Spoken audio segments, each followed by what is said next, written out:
Dollar. Dirt and money, no soul. Had to go and get it, ain't no time to kick it. Got a stack and flip for my foes. Dollar. Please tell me you can hear me. Don't turn your back and don't neglect me. Just let me know if you need me. Dollar. Let me watch out for my partners. Keep my money long, get my team strong. Let me run away from my problems. You was the original crew. It's your boy DJ New Kid, your girl. Sierra Nicole. We're back on the channel with another Kid and C original. Welcome back to the channel, man. We got another good one for y'all today. We got restaurant employees admit which food they'll never order. I told you a couple from past restaurants I worked at, and I told you the reason why. And I ain't. It's a cup. I done worked at what? Let's see. I worked at Olive Garden, Red Lobster, Buffalo Wild Wings, TGI Fridays, and Sonic. Sonic was my first one, but it was when I was in high school. Yeah. That's the only job. I only worked there like 3 months, and I was like, yeah, this ain't for me right now. All the restaurants that I've worked at have been none. Hey, when you a server, man, y'all know you just bounce like until you can find that one that sticks real good, or work in the restaurant industry, you gonna bounce. Yeah. It's just about where you at, which gets the most business. So with that being said, before we get into it, make sure you check out the links in the description box down below. You already know where to go. If you want to further support, all the information that you do need is in the description box down below. Also, we got to take this time and salute to the comment of the day. Salute to you. We highly appreciate y'all, man. Y'all keep running us up, man. Also, if you enjoyed today's video, lock it in with the thumbs up for real. We'll appreciate that. But I would say the best good thing about working at restaurants, you really actually see how certain foods are made. And it's a lot of places that I previously worked there before. I never went back after quitting. Never. To be honest, on that list, it's only two. Well, Sonic, I don't even consider Sonic, but it's only 2 restaurants I actually go back to off that list, though. There's an old saying that goes, buyer beware, meaning that whenever you buy something, you're taking a big risk. Still, we aren't always aware of the risks when we buy stuff nowadays, especially when it comes to food at both gourmet and fast food outlets. We trust that they know what they're doing and have our safety in mind. While most do, things don't always go as planned. Here then are some foods restaurant workers suggest we stay away from. The 8-page rule. Gordon Ramsay once said that a restaurant menu shouldn't have more than 4 pages so that cooks can focus on freshness and quality without getting overwhelmed by too many items. According to other restaurant workers, the maximum should be 8. Why? Because if they have more than that, it means they have far too many items, which requires a whole load of ingredients that have to be stored, sometimes for a long time. The only way to get orders to customers quickly, therefore, is to pre-cook the food, then microwave or boil them in plastic bags when orders are made. So, depending on how much you care about taste and freshness, stay away from restaurants with more than 4 pages of dishes. The ingredients rule. If you find something you like on a menu, don't order it right away. Do some due diligence. Say you want a beef sandwich. Before ordering it, first look through the rest of the menu, and if you find another dish that has beef, go for it. If no other menu item has beef, then don't order it. When different dishes use the same item, it'll go quickly, which forces the restaurant to order more of it, guaranteeing freshness. If only one dish uses an ingredient and there's not much demand for that dish, that ingredient can stay in storage for a long time, meaning so much truth in that. You would not know how much truth is actually in that. Like, because a lot of times, if it's something that's not fixed, prepared, it's probably been back there for a while. It could be stale by the time you order it. McDonald's McCafe. McDonald's has been selling ground coffee for years, and in September 2018 filed a patent for its McCafe brand. However, according to several Reddit users claiming to have worked at McDonald's throughout the US, this isn't a good idea. Not because of the coffee beans, but because of the equipment. They never clean it. It's not that they don't want to, it's that it takes a specialist to pull it apart so they can get in there and clean it well. One employee said that all McCafe beverages run through a horrifically dirty machine. We're talking 5+ inches of uncleaned liquid bullshit. making up its inside parts. That's not the only gross machine they have, apparently. In 2017, a branch in Auckland, New Zealand served 11-year-old Charlotte Harris an ice cream with a complimentary ingredient, a worm. They apologized after she started screaming, of course, and said they'd investigate the machine in question. McDonald's food. I'll say something on that.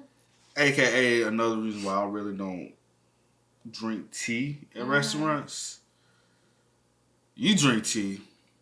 I don't drink tea. Last time we went to OG, you got tea. Oh, well. Well, you should have said something. Don't say nothing now. That's a lot. I'm just saying, like,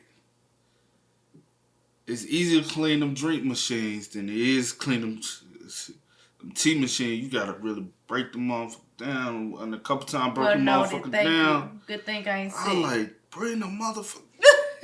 I'm just saying. Also been reports of worms turning up in unexpected places. In October 2017, Jasper Lee ordered a McDonald's breakfast in Singapore. The branch clearly prides itself on freshness because after a few bites, he discovered live worms in his pork sausage patty. Andrea Calkins got something even fresher. Fly larvae in her Filet-O-Fish back in June 2017, which she ordered from a Waterford Township, Michigan branch. At around the same time Lee was munching on his McWorm, Yasmin Batur found live maggots in the Big Mac she ordered from a Sydney, Australia branch, something a spokesperson denies, claiming that no living thing could possibly survive the cooking process. Emmy McHugh of Queensland found the same thing on a cheeseburger Happy Meal she ordered for her son, which McDonald's again denies, claiming that once food leaves their property, they can't possibly vouch for it. Moving away from the downright gross, here's another tip from employees. Since McDonald's focuses on burgers, they tend to fly off the grill so they won't lie around for a long time gathering dust. Not so for the chicken and fish.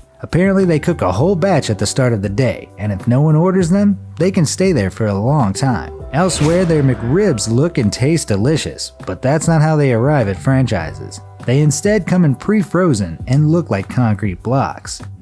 Taco Bell's meat. Taco Bell has received its fair share of flack over the years, including accusation that it puts sand in meat to give it texture and that it only uses 36% beef and 64% mystery ingredients. Fortunately, we now know that they use real meat, but what kind exactly is another matter entirely. What each franchise receives looks like gingerbread dough wrapped in plastic. Fortunately, it looks nothing like that as soon as they put it in their food. Subway's meats. According to a former employee, the roast beef is so full of preservatives, it's iridescent, super shiny and rainbow-like. The cold cuts are no better as they come in a syrup that allegedly smells like that part of your anatomy where solid wastes come out of. As for the Black Forest ham, it has little piggy hairs if you look close enough. According to someone who worked there for 2 years, their tuna and seafood used to come with labels claiming it didn't contain dolphin or turtle meat. In 2012, however, the labels vanished. To be fair, that doesn't mean they now use dolphin or turtle meat, it just means that no one's sure what they actually contain. It's crazy. Wendy's chili. Several workers claim that I know about Wendy's chili. Somebody broke it down to me when I worked at Enterprise. I'm telling all my jobs. When I worked there, she told me how it's leftover hamburger patties. They ground them up and put it in their chili. Did you used to eat the chili? I don't eat chili. Yeah, you don't. You only eat. Okay, my bad. chili is far from fresh. So how's it made? According to employees posting online, they collect the old, dried up meat scraped from the grill top, including meat that's expired. This is thrown into a fridge till they're ready to make chili, done by chopping it up, adding chili sauce, boiling it, and leaving it on the warmer. But doesn't it dry up, you ask? Of course. But they have a simple, cost-saving solution. Simply add more water. Baseball park hot dogs. According to a former hot dog employee, they come in perfectly fine. But that's where the problem begins. They're grilled, then sold. As to what's left, they're stored in the fridge before resale for several days. A former seller once insisted on throwing out the water and hot dogs after 2 days, despite protests from management. So you're thinking, this is just one stadium, right? Well, thanks to consolidation, not really. Almost all hot dogs sold throughout the US come from only a few companies that have a monopoly on the market. Hillshire Brands Company, Tyson Foods, and Sara Lee. It's also a given that many of these top food brands pay stadiums to sell only their brands. That means most, if not all, follow a similar system. Gas station Slurpees. These may taste good, but you could be risking more than just brain freeze. You could come down with something nasty, since they don't always clean them well. The result is mold, which could potentially cause disease despite the low temperatures. Kobe beef. And that's what a lot of times be in a lot of those sweet tea containers. Like I legit had, like when I was cleaning one time, I like legit had to take like the little rubbers out of those and like soak them and scrub. It had mold. When you was at OG? Nah. Oh. I'm mad about that. Yeah. Ooh. Yeah. I know they nasty. Bruh, I'm talking about that joint had been deep clean in over a year. Like I was like, bruh, they would teach me how to clean. I was like, but y'all don't take this part out. They were like, yeah, take that part out. I'm like, but no, I'm talking about like really get in there. How y'all don't run hot water in there or anything, and they be having like sticky sugar because you know we pour the sugar in it, but you ain't getting all the sugar out. Right. You know what I'm saying? Like it ain't deep clean. Kobe is a place in Japan that produces the most expensive beef in the world. Cows are given beer and sake, which is rice wine, to make them eat more to produce the fine marbled fat that runs evenly throughout their meat. They are also massaged and made to listen to classical music, so they're relaxed and happy, resulting in $50 burgers and steaks selling for up to thousands of dollars. Problem was, they were all fake, because up until 2014, they were banned in the US. They were also banned in Europe till 2017, so there's a very good chance that the expensive Kobe beef in that expensive restaurant isn't really Kobe. In 2016, there were only 9 restaurants that served authentic Kobe beef in the United States, and while the list has grown slightly, it still isn't very common in the US and mostly served in high-end restaurants.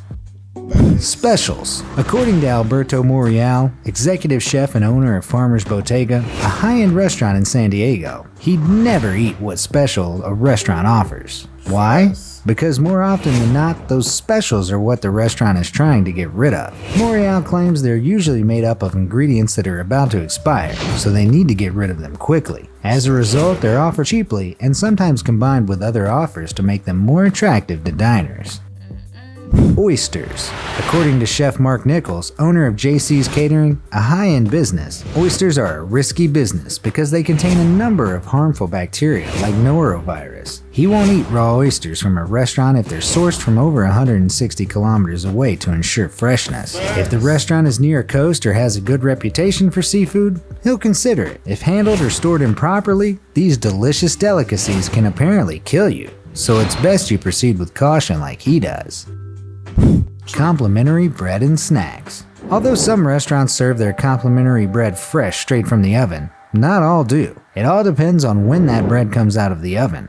Otherwise, that basket of bread isn't fresh. If one table doesn't finish their share, they'll pop the remaining bread into your basket. According to many chefs, it's pretty common for some of the bread in your basket to have made their rounds throughout the day, which means that they could also be filled with complimentary germs. The same goes for nuts.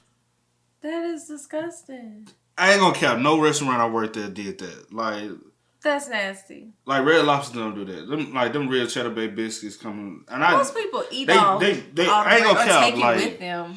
Like they make a big old batch back there, like Red Lobster. They really like handcraft. They hand scoop. They use little ice cream scoop, and that's how they scoop them. And they actually put them in the oven, like the process. And put them in, because they tried to get me to do it one time. I said, bro, that's a lot of steps. And I was like, I ain't got the patience to be back there. I ain't got no headphones in or nothing. I ain't cooking, bro. What the fuck? I was like, man, I ain't getting that to cook. So that, and once them joints done, we throw them whole. And then Olive Garden, like the breadsticks are actually, I did the breadsticks at Olive Garden, bro. It's a certain way you get them joints right to be delicious and scrumdiddlyocious. I'm just saying you butter them, trying to sprinkle a little. Okay. It's a step, man. Pretzels that are a staple of many cocktail bars. Most high-end ones won't leave them out in the open as high-end chefs don't want diners losing their appetites before the main course. Those that have open bowls full of complimentary snacks are teeming with more than just salt. They're also teeming with germs. Just imagine how many random hands have touched that bowl. And what isn't finished is set aside and used for the next guest, or even the next day.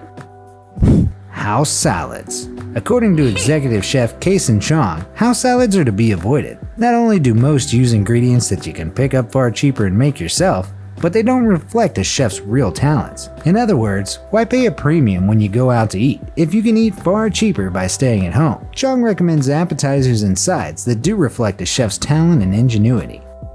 Caviar. This delicacy is already expensive because it's becoming rarer and rarer each day. According to Chef Tim Carey, however, restaurants that serve them mark them up even higher till they're no longer worth the cost. If you really do love caviar, save money and buy them at retail stores instead. Then spend what you save on a really good restaurant. Just be sure to avoid the caviar when you do. Ice. The food industry uses ice as a way to save money. The more ice they include, the less actual drink they have to put in. Unfortunately, studies have shown that ice served at some well-known outlets like McDonald's, Burger King, Starbucks, and KFC contain more bacteria than their toilets. Why? Because they clean and disinfect their toilets regularly. Their ice machines are another matter, especially since they're harder to clean. It's also due to hygiene. Not all workers wash and disinfect their hands and equipment regularly. Now, while I have painted a depressing picture of the restaurants industry, don't let that turn you off. Most do the best they can and operate under strict food health and safety guidelines, most of the time. Don't be discouraged from eating out. Just be savvy with where you order from. That said, do you know any other dishes that should have made the list?